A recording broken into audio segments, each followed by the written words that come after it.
मेरा जब मन करेगा मैं तब इस्लामिक कर लूँगा कबूल। में हमारे बाप का क्या चल रहा है?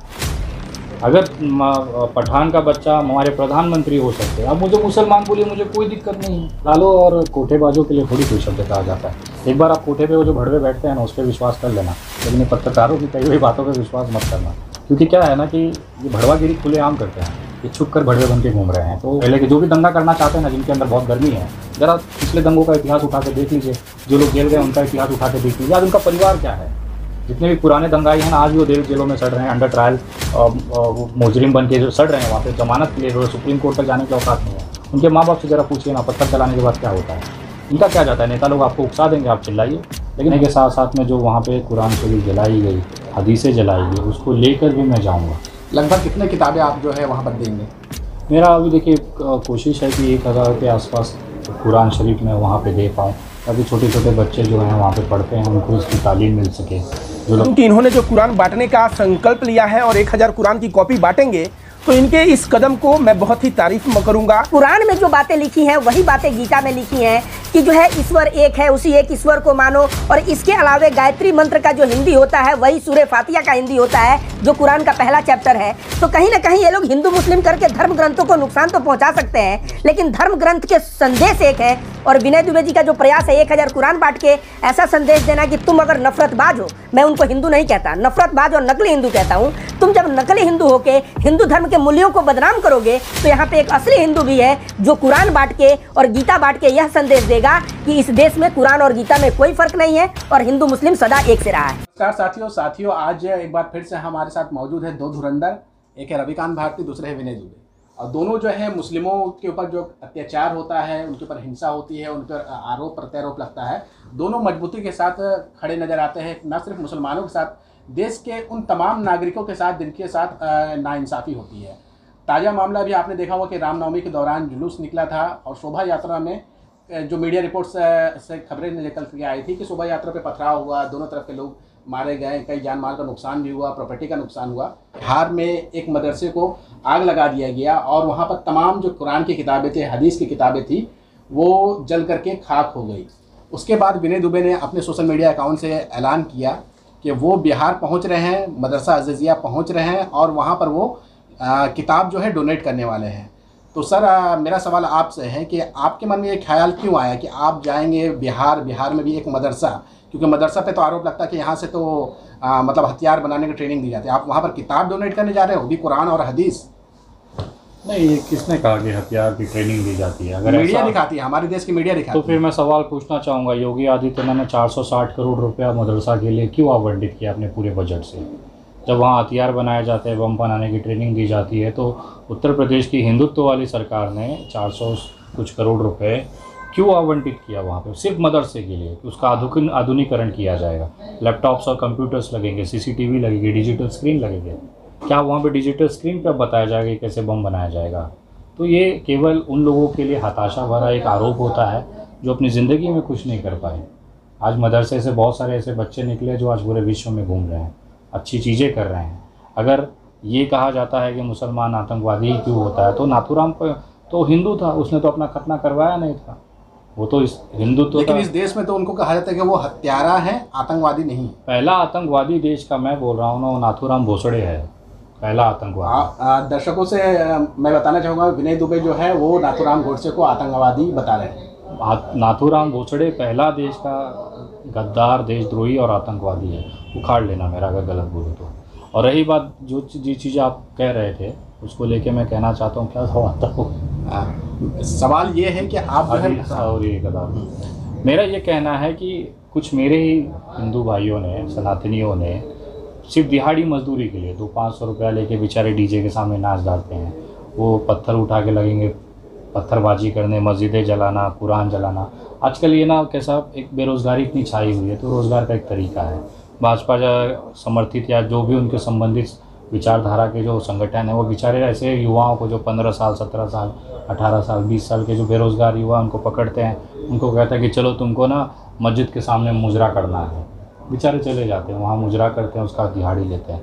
उन लोगों से ना एक गलती हुई, मुजरा करने तक तो ठीक था, मस्जिदें इससे पहले भी चढ़ के बवाल किया गया है, लेकिन कितने ही सैकड़ों साल पुराने वहाँ पे जो हमारी भारतीय संस्कृति की संपत्तियां थी, इसको उन्होंने आग लगा दी, जो आज तक कभी देश में नहीं हुआ।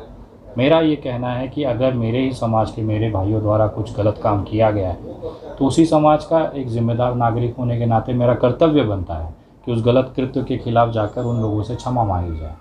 मैं उस अपने भाइयों द्वारा किए हुए गलत कार्य को क्षमा मांगने के लिए मैं वहाँ पर मदरसे और वहाँ के लोगों से मिलकर मस्जिदों में जाऊँगा, लेकिन जाने के साथ साथ में जो वहाँ पे कुरान शरीफ जलाई गई, हदीसें जलाई गई, उसको लेकर भी मैं जाऊँगा।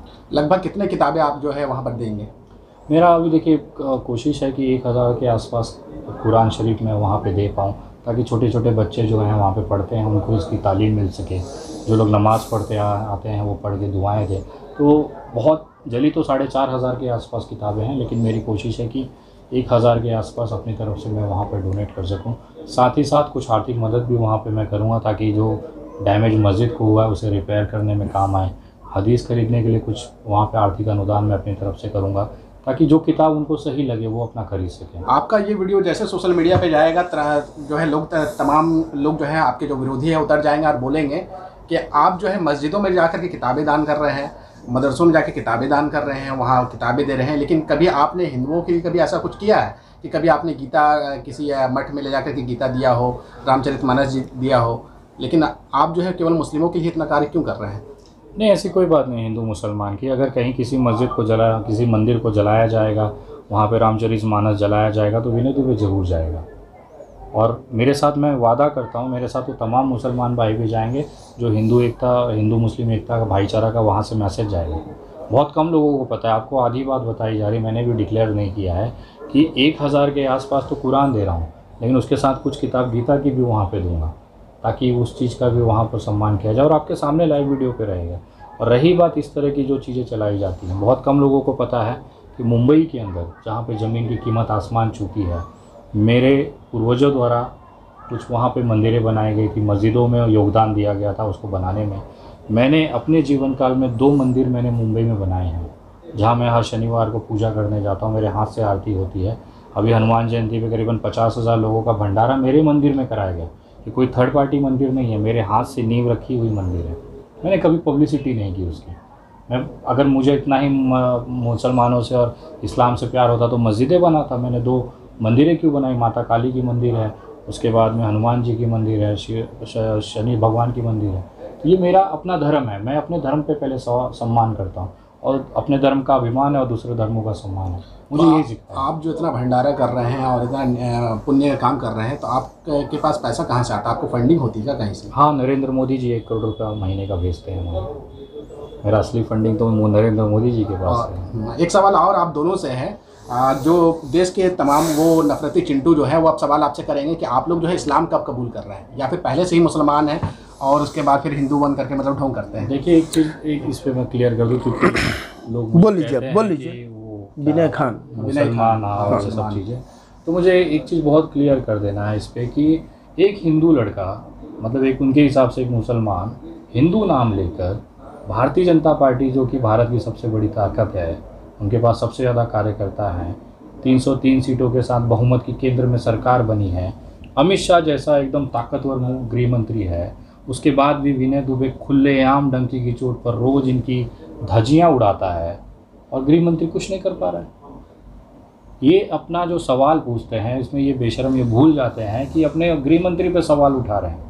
एक लड़का अदना सा, ना मैं कोई विधायक हूँ, ना कोई सांसद हूँ, ना किसी पार्टी में हूँ, ना मेरा कोई बड़ा संगठन है, ना जनाधार है, एक अपने घर पे रहता हूँ, अपनी बात सोशल मीडिया पे रखता हूँ। वो अदना सा इंसान गृह मंत्री का इतनी हैसियत नहीं है कि उस पर कार्रवाई कर ले। एक मुसलमान होके, उनके हिसाब से एक मुसलमान होके मैं सारी चीज़ें कर लेता हूँ, और भारत सरकार और गृह मंत्रालय नल्ला है, कुछ नहीं कर पाता है।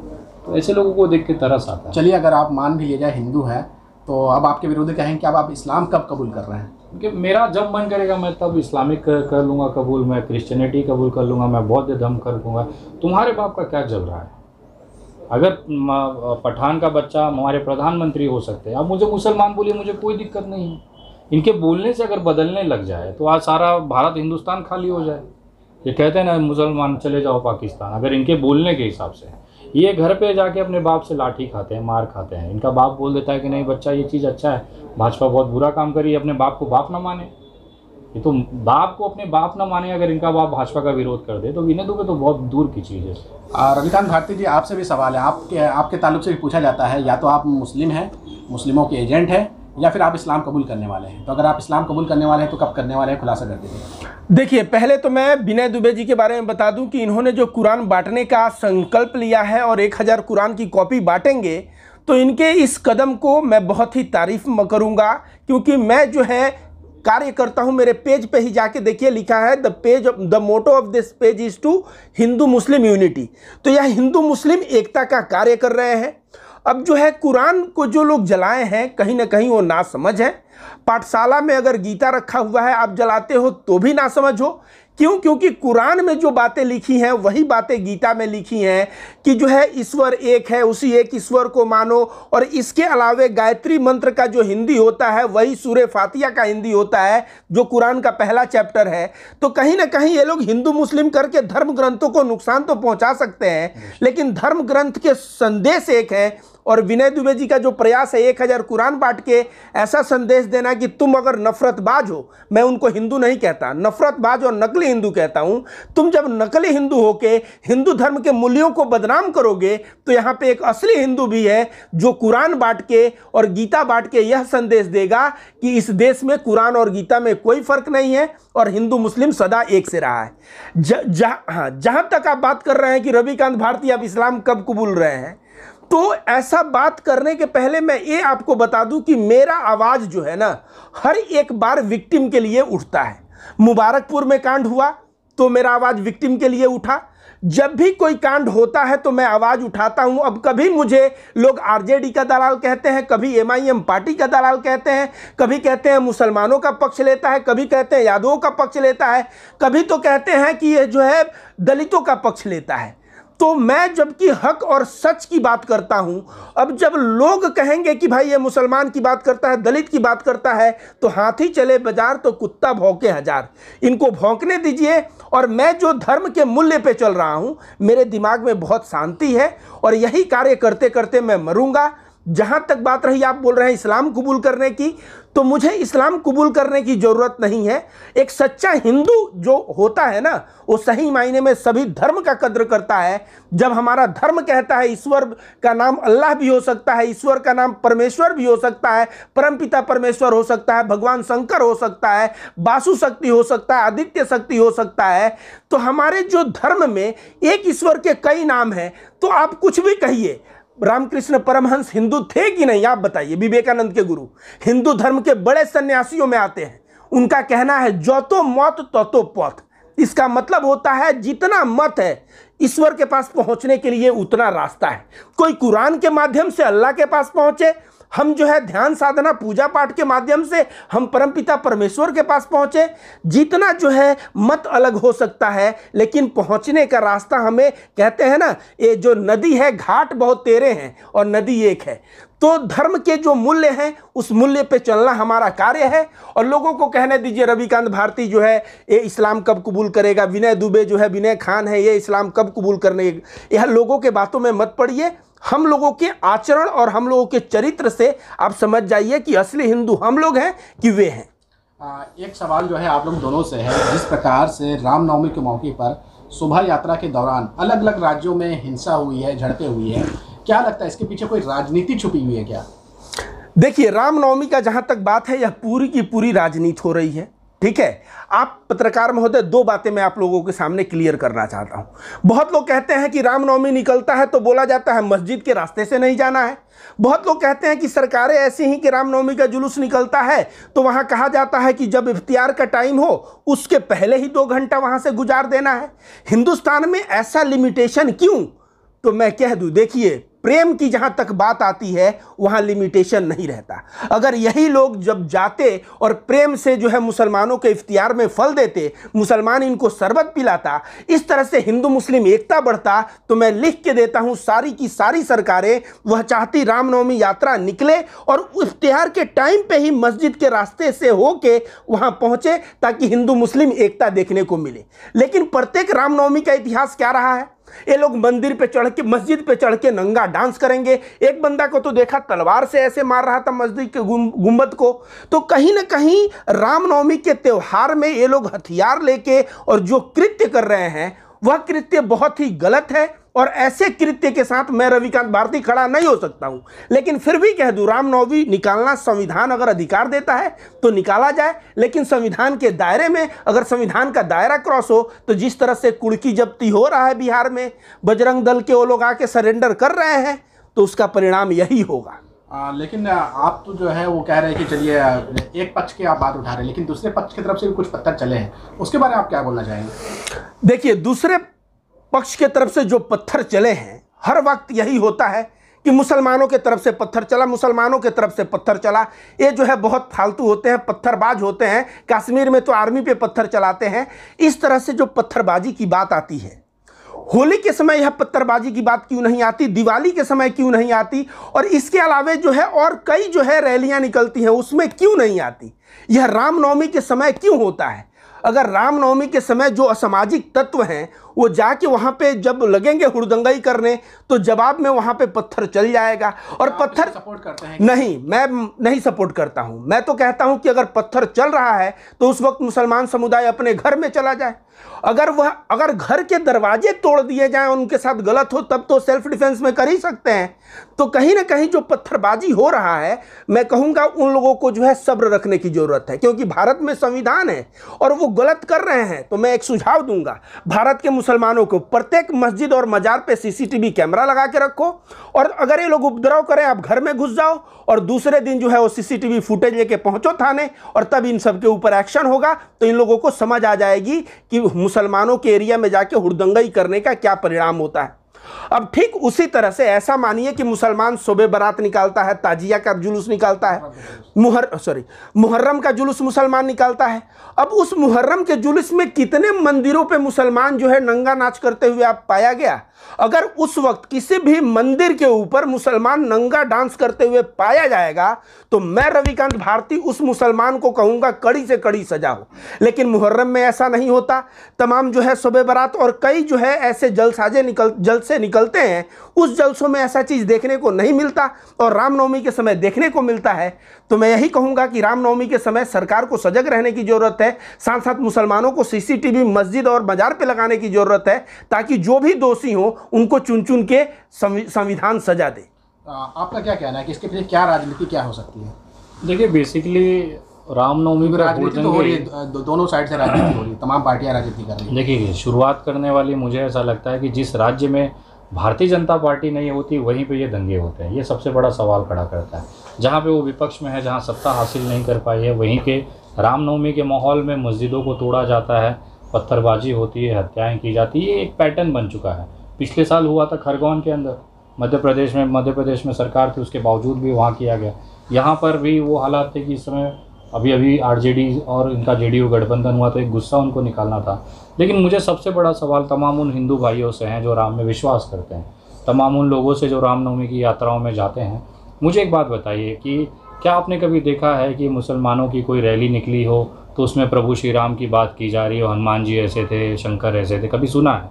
नहीं सुना है। वो अपने मोहम्मद, अपने पैगंबर, अपने नबी की बात करते हैं। अपने इस्लाम के अंदर, कुरान के अंदर जो बातें अच्छी हैं उसका प्रमोशन करते हैं कि आप तमाम लोग जो जमाम इस्लाम के लोग हैं, मानने वाले, इसके रास्ते पे चलिए, उसको कबूल करते हुए आगे बढ़िए, अपनी ज़िंदगी सुधारिए।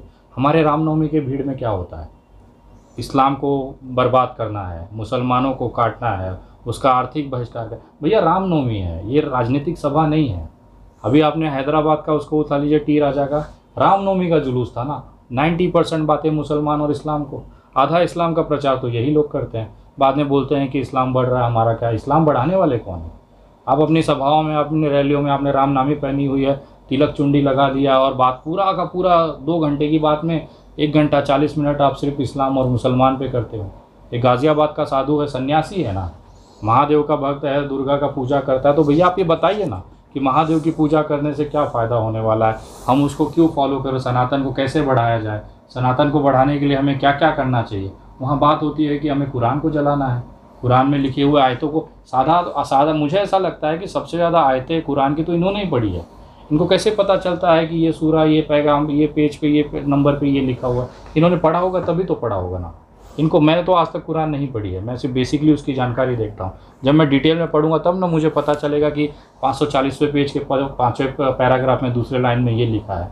तो सोचिए, ये जो लोग अपने आप को हिंदुत्व का कट्टर मानते हैं, दरअसल इन्होंने पूरी कुरान की किताब पढ़ी हुई है, उसमें लिखे हुए चीज़ों को मिसगाइड करके आप तक पहुंचाते हैं। संदर्भ मैं थोड़ा जोड़ना चाहूंगा, संदर्भ बदल देते हैं। और जो विनय जी बोल रहे हैं मैं पूर्ण रूप से सहमत हूं। भगवान श्री राम का जानते हैं क्या बोला जाता है? जैसे भगवान श्री कृष्ण को पूर्ण अवतार बोला जाता है, भगवान श्री राम को हिंदू धर्म में मर्यादा पुरुषोत्तम बोला जाता है। मर्यादा मतलब डिसिप्लिन होता है, डिसिप्लिन होता है। मर्यादा पुरुषोत्तम मतलब क्या? डिसिप्लिन पुरुष को मर्यादा पुरुषोत्तम कहा जाता है। भगवान राम मतलब क्या? बंदरों की सेना बना दी। बंदरों की सेना मतलब आप समझते हैं बंदर कितने इनडिसिप्लिन होते हैं, उछलते कूदते हैं। भगवान राम के अंदर वो पोटेंशियल था कि जिन्होंने बंदरों को भी डिसिप्लिन में करके उनकी सेना बना दी, बानर सेना। आज ये जो है इंसान पैदा हुए हैं और बनरई कर रहे हैं और बोलते हैं हम भगवान राम के भक्त हैं। ये भगवान राम के भक्त नहीं हो सकते। अगर भगवान राम के भक्त होते तो मैं बार बार कहता हूं, भगवान राम ने क्या कहा भरत जी को कि बेट तुम राजा बन, तेरे लिए तेरा बड़ा भाई जो है तुझे राजा बनाने के लिए जा रहा है बनवास। तो राम बनवास चले जाते हैं छोटे भाई को राजगद्दी देने के लिए, और हिंदू मुस्लिम भाई भाई हम लोग नारा लगाते हैं और मुसलमानों को हम गाली गलौज कर रहे हैं भगवान श्री राम के नाम को लेके। भाई मुसलमानों की अगर तारीफ करो, उनसे प्यार करो, तब तुम भगवान श्री राम के फॉलोअर हो। तुम अगर मर्यादा में हो तब तुम भगवान श्री राम के फॉलोअर हो। तुम जो है बानरों की सेना मतलब इनडिसिप्लिन लोगों को भी डिसिप्लिन में कर दो, तब तुम भगवान श्री राम हो। ऐसे भगवान श्री राम का नाम लेके और बनरई करना, उछल कूद करना, उपद्रव करना, यह भगवान राम को ये लोग बदनाम कर रहे हैं। और पत्रकार महोदय लिख लीजिए, ये लोग हिंदू हो नहीं सकते, क्योंकि सच्चा हिंदू और जो धर्म पे मूल्यों पे चलने वाला हिंदू होगा उसका कृत्य कभी भी इतना घिनौना और गंदा हो नहीं सकता। इसमें आपको एक चीज मैं बता दूं, आगरा में एक लड़का पकड़ा गया, मुसलमान लड़का, वो जो है गौकसी किया था, गाय काटा था, रामनवमी के दिन काटा था। पुलिस के पूछताछ में आया कि वहां पे हिंदू महासभा के नेता जो है उसको पैसा देके जो है बुलाए थे गाय काटने के लिए। सोचिए, अब जब वहां गाय कट जाती है तो हिंदू महासभा के ये नेता वहां पहुंच के माहौल गर्म करने का प्रयास करते हैं, लेकिन पुलिस ने उन मुसलमानों को धर दबोचा। और जब उनसे पूछा गया तो उन लोगों ने नाम ले लिया कि हिंदू महासभा का फला फला नेता हम लोगों को पैसा दिए और ऐसा कार्य करवाए। ये मैं नहीं कह रहा हूं, ये न्यूज में आया है, आगरा का कांड है। तो इस तरह का नीच हरकत करके लोग कहते हैं हम हिंदू महासभा के हिस्सा हैं। यह लोग हिंदू हैं ही नहीं, क्योंकि हमारा हिंदू धर्म ऐसा नहीं है। और विनय जी, और हमको खान कह लो, मुसलमान कह लो, इस्लाम कबूल करना कह लो, आज एक मैं भविष्यवाणी कर देता हूं, लिख लीजिए पत्रकार महोदय। आज से साल 2 साल बाद अड़गड़ानंद महाराज जी, देवरहुआ बाबा या जितने भी ऐसे सन्यासी हैं जो प्रेम को प्रमोट करते हैं, जो गीता की बातें करते हैं, उन सभी सन्यासियों को ये जो नकली नफरती ये लोग हैं, यह बोलेंगे मुसलमान है तो यह देश के गद्दार हैं। क्यों? क्योंकि ये लोग प्रेम की बात करते हैं और प्रेम की भाषा इनको समझ में नहीं आती। एक आखिरी सवाल लेते हैं कि जिस प्रकार से जब इस तरह की हिंसा हो रही थी देश में, उसके बाद जो मुख्य धारा की मीडिया होती है उसका काम होता है कि जब हिंसा फैलता है तो हिंसा की घटनाओं को ज़्यादा उत्तेजक रूप में ना दिखाया जाए, लेकिन हमारे देश की मीडिया तो बहुत ज़्यादा उत्तेजक तरीके से रिपोर्टिंग की, एक समुदाय को ही पूरी तरीके से जो है कल्प्रिट घोषित करने पर लग गई थी। और एक दौर था पत्रकारिता का जब लोग जो है कोई विशेष धर्म से ताल्लुक़ रखता था उसका नाम भी नहीं लेते थे। तो मीडिया के इस रवैया को आप लोग कैसे देख रहे हैं? तो देखिए, मीडिया मैं कहता हूं अपनी आत्मा को बेच चुकी है और मीडिया एक पार्टी विशेष की दलाल बनी हुई है। और उस दलाली में जो मीडिया को बोला जाता है, जैसे इंडिया टीवी वाला आया था हावड़ा में, एक शटर टूटा हुआ था 3 साल से, उसको दिखा के कह रहा है मुसलमानों ने इस शटर को तोड़ दिया। वहाँ के मुसलमान भाई लोग बाइट में ये सब बोले हैं। तो ये समझ लीजिए आप, बात स्पष्ट है कि ये लोग अपने आत्मा को गिरवी रख चुके हैं, एक पार्टी विशेष का दलाल बन चुके हैं और वह दलाली करने में ये लोग चूक नहीं रहे हैं। लेकिन ऐसे मीडिया को मैं कह रहा हूं कि भारत में ऐसे मीडिया वाले कुछ दिन में देखिएगा ये लोग पलटी मारेंगे, क्योंकि जो सुधीर तिहाड़ी है ना, यह बीजेपी में आया तब बचा। इसी तरह से ये लोग देखिएगा, जैसे ही सरकार बदलनी शुरू होगी ये लोग जो है अपना पलटी मार के ये गुणगान करने लगेंगे कांग्रेस पार्टी का और बीजेपी को तब गाली देंगे और तब जो है बोलेंगे बीजेपी फला गलत किया, ठिकाना गलत किया। तो कहीं ना कहीं भारत की मीडिया को मैं मानता हूं, मीडिया में एक ही आदमी है रवीश कुमार। वह रवीश कुमार को नहीं खरीद पाया जिसका ईमान, तो चैनल खरीद लिया। और जितने भी चैनल वाले बाकी हैं उनको गोदी मीडिया में मानता हूं, वे लोग अपने आत्मा को गिरवी रख के और हिंदू मुसलमान कर रहे हैं। 2 शब्द विनय जी, आप भी देश के मुख्य धारा की महान मीडिया के लिए कुछ बोल दें। दलालों और कोठेबाजों के लिए थोड़ी कोई शब्द कहा जाता है। एक बार आप कोठे पे वो जो भड़वे बैठते हैं ना, उस पर विश्वास कर लेना, लेकिन ये पत्रकारों की कही हुई बातों पे विश्वास मत करना। क्योंकि क्या है ना कि ये भड़वागिरी खुलेआम करते हैं, ये छुप कर भड़वे बन के घूम रहे हैं। तो मेरे हिसाब से उनकी दोनों की औकात उतनी है, अगर आप उन पर विश्वास करोगे तो अपना ही नुकसान करोगे। और रही बात जिस तरह से ये दंगे फसाद हो रहे हैं, इसका कोई भविष्य नहीं है। आज बताइए वो बेचारे जिन्होंने पत्थर चला के आज जिसकी घर की कुर्की हुई है, बाप ने पूरी मेहनत करके एक घर बनाया और बेटवा कुर्की करवा के उसका खिड़की उखड़वा लिया, तख्ता मेज जितना घर का बर्तन और तंदा सब पुलिस लपेट के लेके गई। क्यों ऐसा काम करना? और अब जाके जेल में बैठेंगे, जमानत कराएंगे, कौन सा नेता आके बचा जाएगा? और ऐसा इतना पैसा भी नहीं मिलता कि इतना अमाउंट बड़ा मिल जाए कि चलो 10 साल जेल में रह लेंगे। कल को सज़ा साबित हो जाएगी, सज़ा होगी 5 साल 7 साल जेल रहेंगे। पूछिए ना उन लोगों से इससे पहले कि जो भी दंगा करना चाहते हैं ना, जिनके अंदर बहुत गर्मी है, ज़रा पिछले दंगों का इतिहास उठा के देख लीजिए। जो लोग जेल गए उनका इतिहास उठा के देख लीजिए, आज उनका परिवार क्या है। जितने भी पुराने दंगाई हैं ना, आज भी वो जेलों में सड़ रहे हैं, अंडर ट्रायल मुजरिम बन के जो सड़ रहे हैं वहाँ पे, जमानत के लिए सुप्रीम कोर्ट तक जाने की औकात नहीं है। उनके माँ बाप से ज़रा पूछिए ना, पत्थर चलाने के बाद क्या होता है, इनका क्या जाता है। नेता लोग आपको उकसा देंगे, आप चिल्लाइए।